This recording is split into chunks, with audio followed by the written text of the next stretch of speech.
Hey guys, subscribe for daily content, and if you're shopping for gear, make sure you check out the description for the newest items at some of the very best online retailers.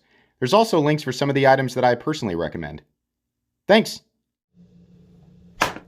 What's going on YouTube? Metal Complex here, and today I've got another short little unboxing to share with you guys. Absolutely no idea what's in this box. It was sent by, well, I can't see it because the label, the post office put it over the first name. Anyways, we're going to find out together. If it's something that is available, I will link it right down at the top of the description. Thanks so much to my generous patrons who are supporting me right now. There's a link for Patreon right down below. And please make sure to follow me on Instagram at metal_complex. Let's get into the... I think that's the best point of entry. I determined that this side was better. Okay, so... Ooh, we're all in for a treat today. Yeah, so this, oh, I hope there's a note. I'm sure I can find it, but is there?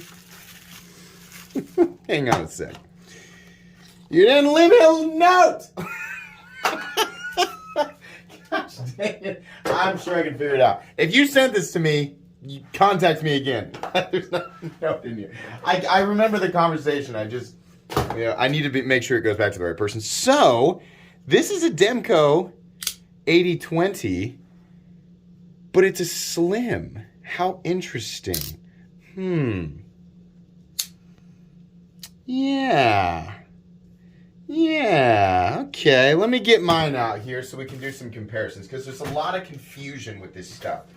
The different types of Demko 80, this or that, right? Fortunately for you guys, I have pretty much everything you could want for comparisons here. So if you've been curious about this, here we go. So, we have the Taiwan-made production 8020.5. These are made in much more massive quantities in Taiwan, a Taiwanese OEM, obviously still, designed by Demko, but he's having somebody produce it that can produce it in a way that is substantially less expensive and much larger quantities so that he can get these out to people, because it doesn't matter what I say, there's going to be people complain. I mean, I get it. Like, if you're ready to complain, just dump your crap off down there in the comment section and go about your day. But that's what this is. This is the Taiwan Demko 8020.5, the ones that are about $150 and in AUS 10A. Then you have, this is the Slim, which I think these are D2. Now, this is the, this is the knife where I was convinced, yeah, there it is, it says D2. I went on this big, long, rant in one of my live streams. It was CPM D2. It's CPM D2. Turns out I was wrong. There was actually a Facebook post from Demko himself saying, no, it is Ingot D2. So, honestly, that's kind of a bummer. But I am happy to say that this feels exactly the same, like, in terms of, like, overall quality, it feels exactly the same as my full-size, full-thickness Demko 8020 in CPM 20 CV. So you can see here, here's the difference in blade stock. Looks like we've got a little bit of a different jimping pattern. Funny enough, the scale thickness appears to be about the same. The G10 on either one of these. In fact, how weird. Yeah, they're about this. They're exactly the same. Liner thickness is the same, right?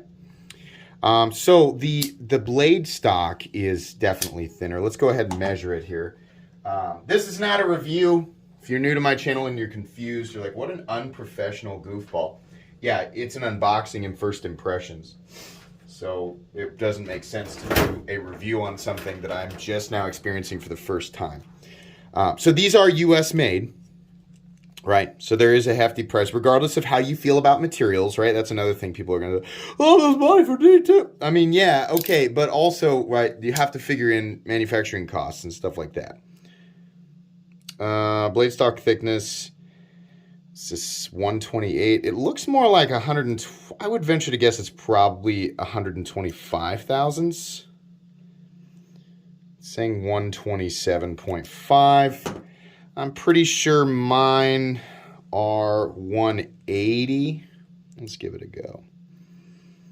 Yeah, 180. Same thing with my titanium one.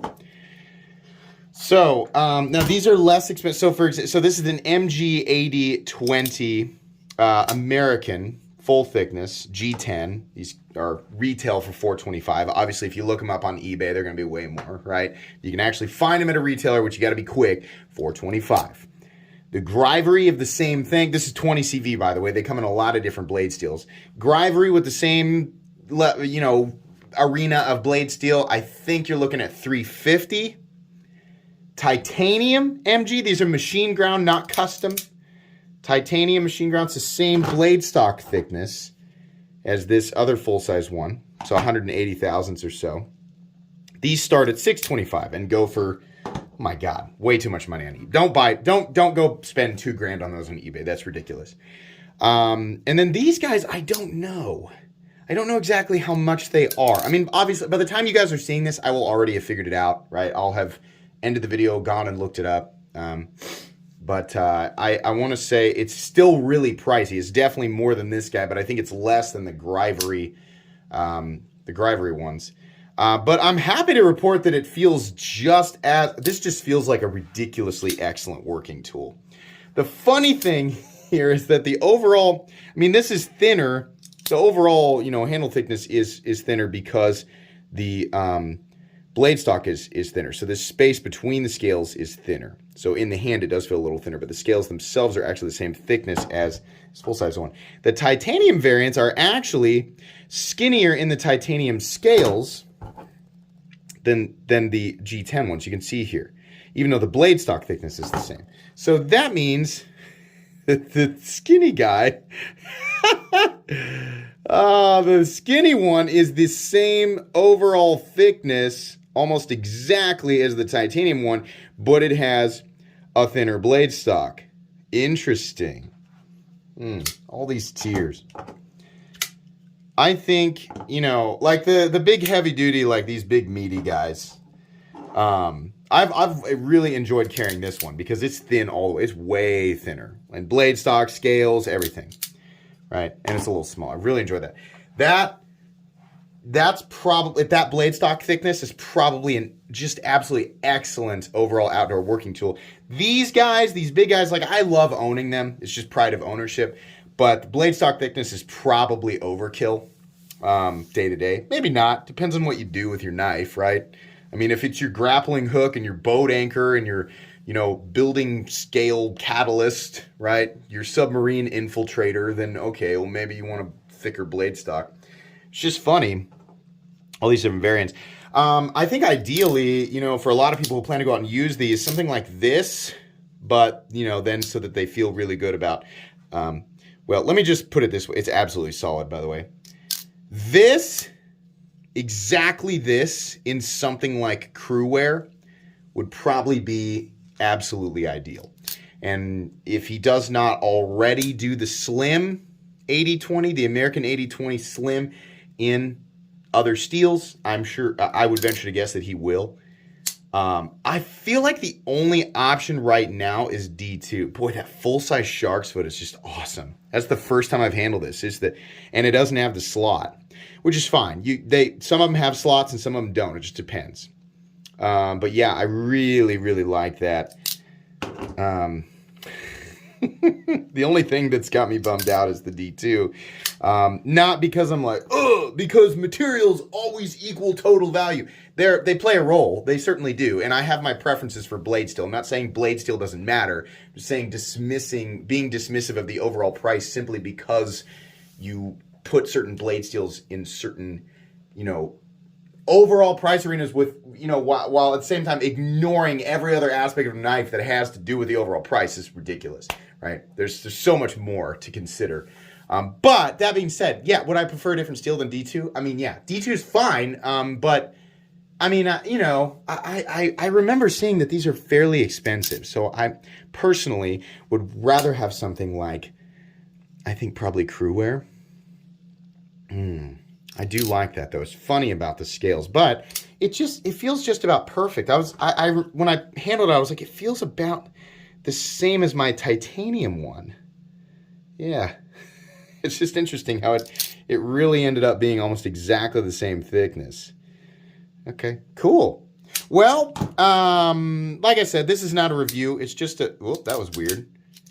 Just as fidgety. I mean, the lock and like the feeling of everything, feeling of all this is just as high quality. Like it feels exactly like these two with just a lighter blade. This is really cool. I was happy to get an opportunity to unbox this and just sort of experience it for the first time here with you guys. That's going to be pretty much it for today. 3 to 4 weeks down the road, you will get a full comprehensive review of the AD20 Slim. So thank you very much to the person who sent this in. Like I said, please contact me though, because there's no note.